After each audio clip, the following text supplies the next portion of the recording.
Ikhetha igumgedlela inkosi enkulu ubombela isitimela samambolo phakade ame. Namhlanje igumgedlela likhuluma ngamazwe athunjiwe ase-Afrika ukuthi athunjwe imaphi amazwe na. Sizoqala nangokuchaza ukuthi ulibona kanjani izwe ukuthi lithunjiwe na. Nengane encane ingakwazi ukukubona lokho ngoba into yokuqala ubona ngayo ukuthi izwe lakho ohlala kulo lithunjiwe. Ubona ngolimi olukhulumayo olusemthethweni okuyilona oluxhumanisa abantu kulelo lizwe. Uma lolo limi ulimi lomtsinsi wakulelo lizwe lelo olukhulunywayo, okusho ukuthi lelo lizwe alithunjwanga. Kodwa uma kukhulunywa ulimi lokufika kulelo lizwe abamhlophe, kusho ukuthi lelo lizwe lithunjiwe. Bese kulandela izenkolo. Inkolo lena enye yezinto ekhombayo ukuthi lelo lizwe lithunjiwe uma leyo nkolo leyo kungeyona eyomdabu wakuleyo ndawo yalelo lizwe. Ngoba phela umthumbi uhlakaniphe kakhulu, uyazi ukuthi into yokuqala funeka kuhlukanise nayo ulimi, bese kuhlukanisa nenkolo. Lezi zinto zombili zinamandla ngoba uNkulunkulu iyona ndlela akuzwa ngayo uma ukhuluma ngolimi lakho. Ngisho ukhuleka uma ukhuluma ukhuleka ngolimi ongelona elwakho, usuke ufana nokuthi uyazidlalela nje. Futhi usuke ukhombisa ukuthi awumhloniphi uNkulunkulu njengoba uthandaza ngolimi lwabezizwe. uNkulunkulu akakuzwa ngoba akakudalanga ukhuluma kanjena. Kuyinto efanayo nokuthi uma uyocela kumzali wakho oyisalukazi noma ogugile ufike ukhulume isilungu kanti yena akafundanga. Lapho usuke umthuka noma umdelela. Kufana nokuthi uma uzokhuluma isitsotsi noma ulimi lolo lukhulunywa ziboshwa, nazo iziboshwa ezazikhandela zona lolu limi lolu ngoba zenzela ukweqisela ojele noma amaphoyisa. Lolo limi lweziboshwa lusebenza ejele kuphela, alisebenzi ngaphandle. Futhi ngeke uye kumzali wakho uthi uzokhuluma naye ngalolo limi ngoba niyoxabana. Kunjalo-ke naye uNkulunkulu uma uthi uyakhuleka kuye kanti uzophinde ukhulume izilimi angakudalanga uzikhuluma. Umthumbi wethu lona uhlakaniphe kakhulu ngoba uyazazi zonke lezi zinto. Ufuna ukuthi akuhlukanise noNkulunkulu wakho, lokhu uyena ukunikeza onke lamandla. Njengoba efike wakuthumba wase kushintsha ulimi ukuze uthi noma ukhuleka uNkulunkulu wakho uma esekucindezele angakuzwa.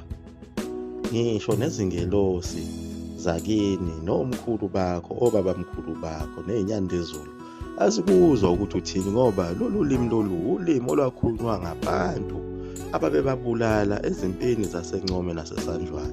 Kodwa wena utholakala usukhuluma ngazo lezi limi, ukhuleka kuzo uthi glory.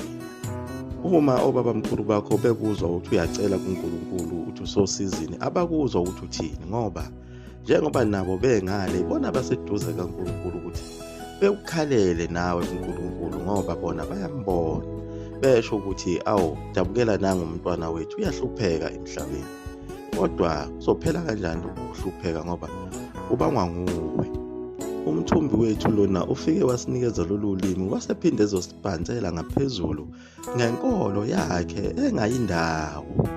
Ayiletha lapha ngeminyaka yama-1700, kodwa kuze kube namhlanje akukho esikutholayo kunokuba sizuze.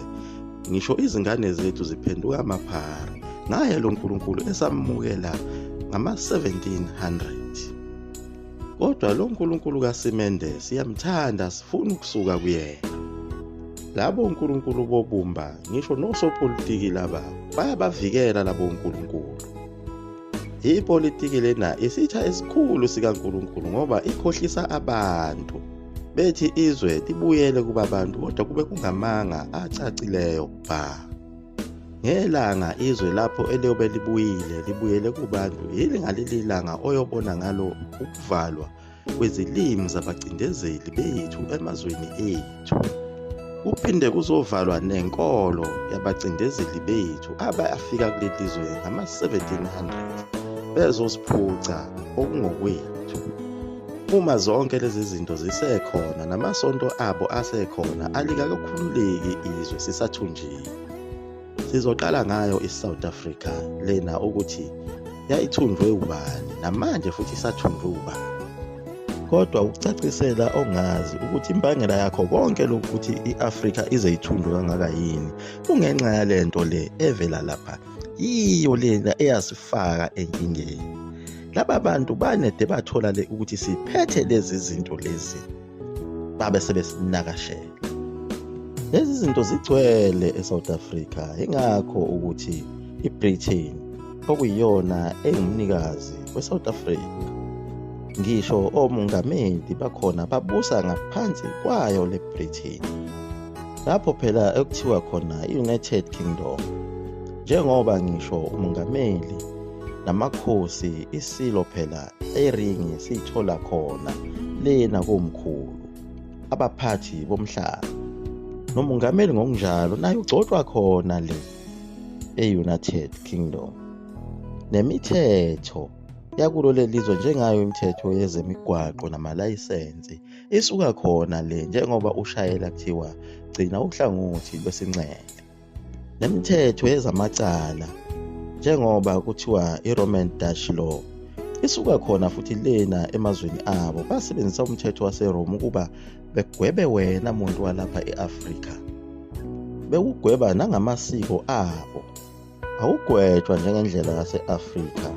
Lokho kwenza ukuthi uzithole usugwetshwe kakhulu ngecala elincane.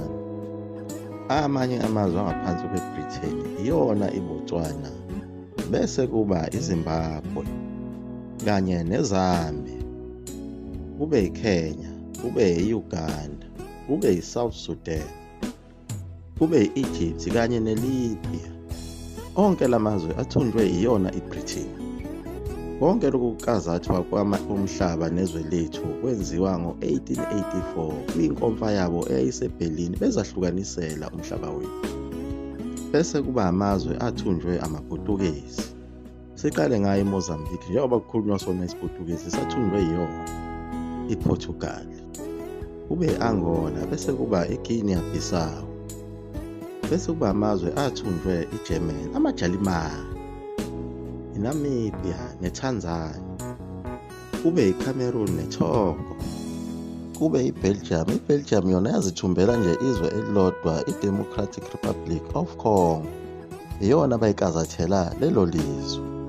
Bese kuba iFrance. iFrance yaqala ngokuyihlomulela sona isiqhingi lesi saseMadagascar, yathi iqeda ukuyiklephulela lapho yabe isingena ngaphakathi ezweni izoziklephulela amanye amazwe. Kube iGabon, iCongo, iCentral African Republic, iChad, iNiger, iMali, iAlgeria, iMorocco, iWestern Sahara, iSenegal, iGuinea, iCote d'Ivoire, iBurkina Faso, iTogo. Kuyilapho-ke iFrance yazihlomlela khona amazwe awu-16, kanti iBritain yathola 14, iBelgium yathola 1, nayo iItaly yahlomula ngeSomalia ne-Eritrea, yathola neLibya, yathola 3. Bese kuba iSpain. iSpain sona sathola iMauritania, base behlefulela isiqephu seMorocco, sathola 1.5. iSwaziland, iLesotho kanye neGambia sithunjwe kanye nayo yiyo iBritain. Akhona amazwe ayekhonza uNkulunkulu ngokwethembeka okuyiwona awanqoba lamazwe ayizama ukusithumba, njengalelizwe kuthiwa i-Ethiopia kanye neLiberia. Amazwe amabili wona akwazi ukunqoba abaziqhwaga ukuthi inqobe abathumbi babo. Inkosi ibusise nikuzwile.